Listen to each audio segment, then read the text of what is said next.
Welcome students, welcome you arts academy double A class 12 pol science chapter first शीत युद्ध का दौर। Topic शीत युद्ध के दायरे। प्रीवियस क्लास में हमने डिस्कस किया था कि दो ध्रुवीयता विश्व के आरंभ से, मतलब कि जब दो महाशक्तियों का आगमन हुआ, जब दो महाशक्तियां आई तो उसके विश्व पर क्या प्रभाव पड़े, इसके ऊपर हमने डिस्कस किया। लेकिन आज की क्लास में हम नेक्स्ट टॉपिक की तरफ बढ़ते हैं जिसका नाम है शीत युद्ध के दायरे। दायरे अगर हम बात करते हैं तो दायरे का मतलब होता है लिमिटेशंस या लिमिट्स, कि अब हम ये देखेंगे कि शीत युद्ध की क्या लिमिट्स थी, क्या उसके दायरे थे। तो हम इसको सिंपल समझ सकते हैं कि जो शीत युद्ध था उसके अंदर इतने सारे जो संकट आए या फिर इतने सारे जो परेशानियां आई, जैसे कि मेन उनके बीच में लड़ाइयां हुई, तो एक शीत युद्ध एक दायरे के अंदर लड़ा गया। ये कहने की कोशिश कर रहे हैं कि जो शीत युद्ध था बस वो शीत युद्ध ही रहा, कि उसमें ज्यादा हमें खून खराबा नहीं देखने को मिला। इसके साथ साथ कि इतनी लड़ाइयां आगे नहीं बढ़ी कि क्या हो जाए, तीसरा विश्व युद्ध हो जाए। तो इसलिए हम अब यही बात करेंगे कि शीत युद्ध के लिमिटेशंस, उसके दायरे क्या थे, उसका एरिया कितना बड़ा हुआ था कि वो सिर्फ अपने एक लिमिट एरिया तक रहा और मेन उससे आगे नहीं बढ़ा। अगर वो आगे बढ़ जाता शीत युद्ध तो क्या हो जाता, तीसरा विश्व युद्ध हो जाता। हमने पहले और दूसरे विश्व युद्ध के बारे में तो सुना ही है, इसके साथ साथ लेकिन शीत युद्ध इतना आगे नहीं बढ़ा कि तीसरा विश्व युद्ध हो जाए। तो सबसे फर्स्ट बात करते हैं, शीत युद्ध के दौरान अनेक संकट सामने आए। तो कहता है कि जब शीत युद्ध चल रहा था, जब शीत युद्ध हो रहा था, तो शीत युद्ध में दो महाशक्तियां थी, एक तो अमेरिका और दूसरी सोवियत संघ। तो शीत युद्ध के दौरान अनेक संकट सामने आए, मतलब कई सारे संकट, कई सारी परेशानियां, कई सारी चुनौतियां सामने आई। फॉर द एग्जाम्पल हमने पहले ही पढ़ चुके हैं क्यूबा मिसाइल संकट के बारे में। तो ये भी एक संकट था, वो भी किसके समय, कौन से टाइम पे आया, शीत युद्ध के समय पर आया। तो मेन यही कहने की कोशिश की जा रही है कि शीत युद्ध के दौरान अनेक संकट आए। एग्जाम्पल के तौर पे बात करें तो क्यूबा मिसाइल संकट हुआ, इसके साथ साथ कई खूनी लड़ाइयां हुई, परंतु इन संकटों और लड़ाइयों के बावजूद तीसरा विश्व युद्ध नहीं हुआ। तो इसमें यही कहने की कोशिश कर रहा है कि कई सारे संकट हुए और कई सारी लड़ाइयां हुई। लड़ाइयां भी कैसे हुई, खूनी लड़ाइयां हुई कि लोग मारे गए, इसके साथ साथ सोल्जर्स मारे गए। तो खून खराबा दोनों ही तरफ से, दोनों ही पक्ष की तरफ से हुआ। लेकिन इन सभी संकटों और लड़ाइयों के बावजूद, इन सभी संकटों और लड़ाइयों के होने के साथ साथ फिर भी इनका परिणाम तीसरा विश्व युद्ध नहीं निकला, कि इतनी लड़ाइयां हो गई तो तीसरा विश्व युद्ध हुआ, ऐसा कुछ नहीं हुआ। तो यही कहने की कोशिश करता है कि कई खूनी लड़ाइयां हुई और इसके साथ साथ कई सारे संकट आए, लेकिन इन सभी के बावजूद तीसरा विश्व युद्ध नहीं हुआ। तो अब बात करते हैं कि कौन कौन सी लड़ाइयां हुई इनके बीच में, जो जिसमें ज्यादा खून खराबा हुआ। तो सबसे फर्स्ट देखते हैं कोरिया। कोरिया में कब हुई, 1950 से लेकर 1953 तक। इसके बाद बर्लिन की बात करते हो तो बर्लिन में 1958 से लेकर 1962 तक। इसके साथ साथ कोंगो की बात करते हैं तो कोंगो में 1960 के स्टार्टिंग में हुई थी, कि 1960 के दशक की शुरुआत में हुई। इसके साथ साथ और मेन संकट की बात कर सकते हैं तो मेन वियतनाम, अफगानिस्तान। तो ये सारी की सारी जगह थी जहां पे मेन लड़ाइयां इनके बीच हमें देखने को मिलती हैं। अगर हम कोरिया, वियतनाम और अफगानिस्तान की बात करें तो इन सभी पे सबसे ज्यादा व्यापक जनहानि हमें देखने को भी मिलती है। मतलब कि व्यापक जनहानि कहने की बात की तो मतलब कि ज्यादा लोग मारे गए, ज्यादा मेन इसमें जो सोल्जर्स थे उन पर ज्यादा क्षति हुई। तो ये जगह ऐसी थी जहां पर हमें बहुत बड़े लेवल पे क्या देखने को मिलती है, लोग या जनहानि देखने को मिलती है। जन मतलब होते हैं लोग, उनकी हानि हमें इन जगहों पे ज्यादा देखने को, इन लड़ाइयों में ज्यादा देखने को मिलती है। लेकिन इन सभी के बावजूद, मतलब कि इतना खून खराबा हुआ, इतनी लड़ाइयां हुई, लेकिन इन सभी के बावजूद जो शीत युद्ध था उसने तीसरे विश्व युद्ध का रूप नहीं लिया। तो मतलब कि महाशक्तियां जो थी उन्होंने इतनी समझदारी से काम लिया कि उन्हें पता था कि अगर तीसरा विश्व युद्ध होगा तो वो कोई आम नहीं होगा, बल्कि वो परमाणु हथियार का होगा और वो काफी खतरनाक होगा, वो भी किसके लिए? विश्व के लिए। तो इसलिए दोनों महाशक्तियों ने अपनी सूझबूझ से मेन हमेशा कई बार ऐसा हुआ कि उनके बीच में उनके सामने संकट आए, संघर्ष हुए, लेकिन फिर भी उन्होंने उसको क्या की? टालने की कोशिश की। और इसके साथ साथ टालने के साथ साथ गुट निरपेक्षता देशों की बात करें या फिर गुट निरपेक्ष आंदोलन की बात करें, तो गुट निरपेक्षता आंदोलन के जो प्रमुख जवाहरलाल नेहरू थे, इन्होंने भी कई सारे मध्यस्थता की भूमिका निभाई। फॉर द एग्जाम्पल की बात करें तो नेहरू ने उत्तरी और दक्षिण कोरिया के बीच मध्यस्थता में महत्वपूर्ण भूमिका निभाई थी इन्होंने।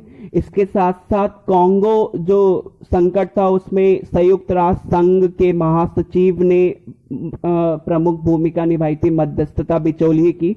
तो ये हमें सारी चीजें देखने को मिलती है कि शीत युद्ध में खूनी लड़ाइयां हुई, कई सारी मध्यस्थता, कई सारे संकटों को टाला गया, लेकिन इन सभी के बावजूद इस शीत युद्ध ने मेन तीसरा विश्व युद्ध का रूप नहीं लिया। शीत युद्ध में हमने ये भी देखा कि शीत युद्ध जो था वो मोस्टली जोर आजमाई, शक्ति संतुलन, शक्ति प्रदर्शन और उसके साथ साथ सबसे मेन हथियारों की होड़ हो रही थी। और इसके साथ साथ मेन हथियारों की होड़ को रोकने के लिए महाशक्तियों ने क्या किया? अस्त्र नियंत्रण की शुरुआत की। तो अब बात करते हैं अस्त्र नियंत्रण क्या होता है, तो इसके ऊपर बात करते हैं। तो सबसे फर्स्ट इसमें कहता है कि अमेरिका और सोवियत संघ ने कुछ एक परमाणविक और अन्य हथियारों को सीमित या समाप्त करने के लिए आपस में सहयोग करने का क्या किया? फैसला किया। मतलब कि महाशक्तियों को पता चल गया था, महाशक्तियों को पता था कि उनके पास जितने भी हथियार हैं वो काफी खतरनाक है और इसके साथ साथ विश्व के लिए भी वो काफी खतरनाक है। तो इसलिए महाशक्तियों ने क्या किया? महाशक्तियों ने हथियारों की होड़ को समाप्त करने के लिए, उनको सीमित करने के लिए क्या किया? महाशक्तियों ने मेन अस्त्र नियंत्रण की शुरुआत की। अस्त्र नियंत्रण की शुरुआत से वो क्या कर सकते हैं? हथियारों की होड़ को सीमित भी कर सकते हैं, लिमिट कर सकते हैं, इसके साथ साथ उसको कुछ हथियारों को वो समाप्त भी कर सकते हैं। इसके ऊपर हम देखते हैं। तो मेन अस्त्र नियंत्रण मतलब क्या होता है? अस्त्र नियंत्रण मतलब होता है हथियारों की होड़ पर लगाम कसना या हथियारों की होड़ को क्या करना? कम करना। अस्त्र मतलब होता है हथियार और नियंत्रण मतलब होता है कंट्रोल। तो मेन हथियारों पर कंट्रोल करना, हथियारों पर रोक लगाना क्या कहलाएगा? अस्त्र नियंत्रण कहलाएगा। तो अस्त्र नियंत्रण की जो शुरुआत हुई थी वो 1960 के दशक में हुई और इसके साथ साथ एक दशक के भीतर दोनों महाशक्तियों ने 3 अहम समझौते पर क्या किए? साइन किए, दस्तखत किए। तो 1960 में तो इसकी शुरुआत हुई और उन्होंने एक दशक के भीतर 3 महत्वपूर्ण संधियां की। और मेन इसमें से सबसे पहली संधि की बात करें तो सबसे पहली संधि का नाम है परमाणु परीक्षण प्रतिबंध संधि। एक बार फिर से रिपीट करता हूं, परमाणु परीक्षण प्रतिबंध संधि। इसको इंग्लिश में कहा जाएगा लिमिटेड टेस्ट बैन ट्रीटी, इसको शॉर्ट फॉर्म है LTBT। तो इस संधि के तहत क्या किया गया? तो इस संधि का नाम से ही समझ में आ रहा है परमाणु परीक्षण। परीक्षण मतलब होता है टेस्ट करना, कि आपको पता है कि जो परमाणु कोई भी वेपन बनता है तो उसका टेस्टिंग किया जाता है, उसको चेक करके देखा जाता है। तो इसमें क्या था कि जो परमाणु परीक्षण था उसकी टेस्टिंग थी, उसको बैन किया गया, उस पर प्रतिबंध लगाए गए। तो अब कौन कौन सी, आप तो कहोगे कि अभी भी तो टेस्ट होते हैं, अभी भी मेन उनके चेक किया जाता है, लेकिन कुछ ऐसा नहीं है कि सारी जगहों पे टेस्ट किया जा सके, कुछ एक स्पेसिफिक जगह होती है जहां पर टेस्ट किया जाता है। तो इस संधि के तहत क्या किया गया था कि वायुमंडल, इसके साथ साथ बाहरी अंतरिक्ष तथा पानी के अंदर क्या किया गया था? प्रतिबंध लगाया गया था। उनसे इसमें कहा गया कि आप परमाणु परीक्षण एक तो वायुमंडल में नहीं कर सकते, एटमॉस्फेयर में नहीं कर सकते, इसके साथ साथ बाहरी अंतरिक्ष में, स्पेस में नहीं कर सकते, और इसके साथ साथ पानी के अंदर नहीं कर सकते। तो इन सभी जगहों पे क्या किया गया? LTBT लगाई गई, मतलब कि परमाणु परीक्षण प्रतिबंध संधि लगाई गई। इसके साथ साथ इस पर साइन कब किए गए? हस्ताक्षर किए गए थे 5 अगस्त 1963 में, और इसके साथ साथ 10 अक्टूबर 1963 से ये क्या हो गई, प्रभावी हो गई, लागू हो गई। इसके साथ साथ सेकंड की बात करते हैं तो सेकंड निकल के आती है, इसका नाम है परमाणु अप्रसार संधि।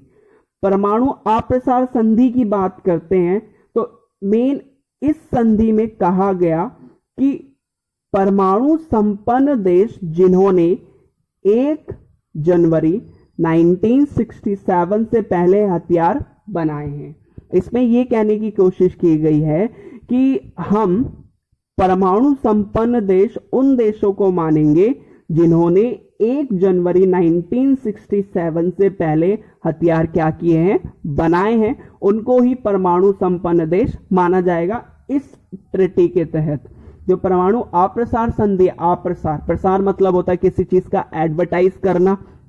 इसके साथ साथ मेन अगर हम अप्रसार की बात करें तो अप्रसार मतलब यही होता है कि किसी चीज को एडवर्टाइज ना करना। तो इस संधि के तहत क्या किया गया, परमाणु का प्रसार करने के लिए, उसको मेन बढ़ाने पर रोक लगाई गई। अब मेन एक एग्जांपल के थ्रू समझ सकते हैं। फॉर द एग्जांपल मान लीजिए किसी फॉर्म की भर्ती है या किसी फॉर्म की लास्ट डेट है, मान लीजिए उसकी लास्ट डेट 20 है, 20 रखी गई है, लेकिन अब आप अगर 20 तारीख के बाद अगर उस फॉर्म को भरते हैं तो उसकी कोई वैल्यू नहीं रहती। यही बात होती है कि अगर आप उस फॉर्म को 20 तारीख के बाद या फिर कोई जो डेट है 20 तारीख के बाद अगर आप उस चीज को भरते हो तो उसकी कोई वैल्यू नहीं होती।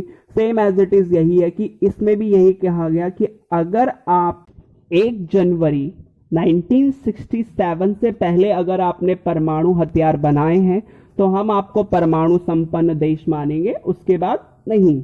तो ये इसमें की गई। और इसके साथ साथ इसकी शॉर्ट फॉर्म की बात करते हो तो इसकी शॉर्ट फॉर्म है NPT। इस थर्ड बात करते हैं तो थर्ड इसमें आती है परमाणु प्रेक्षेपास्त्र परिसीमन संधि, और इसकी मेन इंग्लिश में इसको कहा जाएगा anti ballistic missile treaty, ABMT। और इसके साथ साथ इस पर साइन किए गए थे 1972 को। इसके साथ साथ मेन और भी अन्य संधियां की गई। For the example salt first, इसके साथ साथ salt second, start first, start second. तो मेन आपको इसमें अस्त्र नियंत्रण की 3 संधियों के बारे में पता चला। सबसे पहले हमने LTBT की बात की, सेकंड हमने NPT की बात की, और थर्ड हमने ABMT की बात की। और इसके साथ साथ हमने आज ये समझा कि शीत युद्ध के दायरे इतने थे कि वो उन्होंने इतना कंट्रोल करके रखा कि तीसरा विश्व युद्ध उन्होंने होने नहीं दिया। इसके साथ साथ लेकिन फिर भी हमने कई सारी लड़ाइयों के ऊपर डिस्कस किया, और महाशक्तियों ने हथियारों की होड़ को सीमित करने के लिए क्या किया, अस्त्र नियंत्रण की शुरुआत की। और अस्त्र नियंत्रण की शुरुआत 1960 के दशक में की, और 3 संधियां की, परमाणु परीक्षण प्रतिबंध संधि, परमाणु अप्रसार संधि, परमाणु प्रेक्षेपास्त्र परिसीमन संधि। तो इन संधियों के माध्यम से उन्होंने अस्त्र नियंत्रण की क्या की, शुरुआत की। इसके साथ साथ ये संधियां या फिर मेन जो क्वेश्चन निकल के आता है उसमें ये क्वेश्चन कह सकते हैं कि अस्त्र नियंत्रण के बारे में बताइए, या फिर मेन महाशक्तियों ने अस्त्र नियंत्रण के माध्यम से कैसे हथियारों पर रोक लगानी शुरू की। होप सो आपको समझ में आया होगा। Thank you.